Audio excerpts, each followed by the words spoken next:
Our devotion today comes from Exodus chapter 3. We are looking at the calling of Moses today.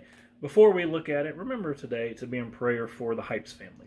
That is Drew and Ashley and Hunter and Hannah and Hallie.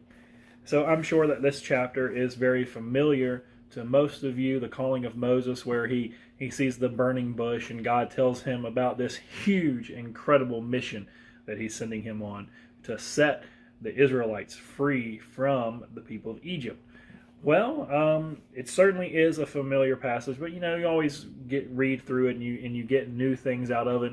And one of the things that I love about this passage, and it stood out to me again here as I read through it, is it's a great example of the way God works when He calls people.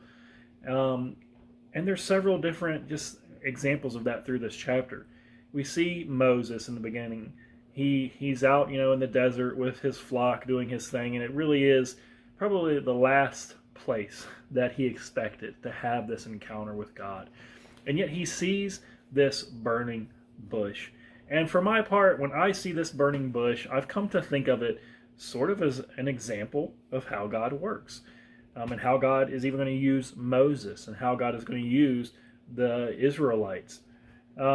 We have a regular old bush, probably just like all the rest of the bushes that are out there around there, and nothing particularly special about the bush, and yet God chooses that normal old bush to set His presence down on, and He manifests Himself in this bush, and you see that there's fire, and the bush itself should be consumed by this fire, by the power that has set down on it, and yet it's being sustained. Now, it's not the bush. It's not that this just happened to be a very particularly resilient bush, and it probably wasn't the best bush out there in the desert, but God is not just manifesting His power through that, but He's also sustaining the bush, keeping it from being burned up.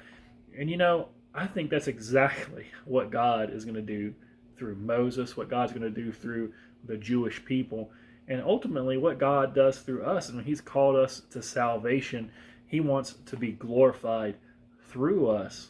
But it's not anything particularly special about us, other than the fact God created us in His likeness, and He loves us, and it's His love that gives us value. God's going to choose Moses out here in the middle of nowhere.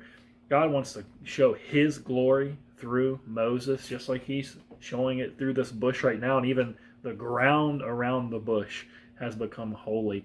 Whatever God touches, whatever He chooses, He is going to glorify Himself through that. He's going to do it through Moses and through the people of Israel. And so I'm just excited by that simple image today, to think about the glory of God, the love of God, and the mercy of God, and how He chooses who He will choose to glorify Him. And I'm thankful today that God was willing to call me. I know it wasn't anything about my righteousness that made Him end up saying, I'm going to choose Matt. But every once in a while, He allows me to be used. And when I'm willing to walk in obedience to what He's called me to do and let Him have His way, He's even able to glorify Himself through me.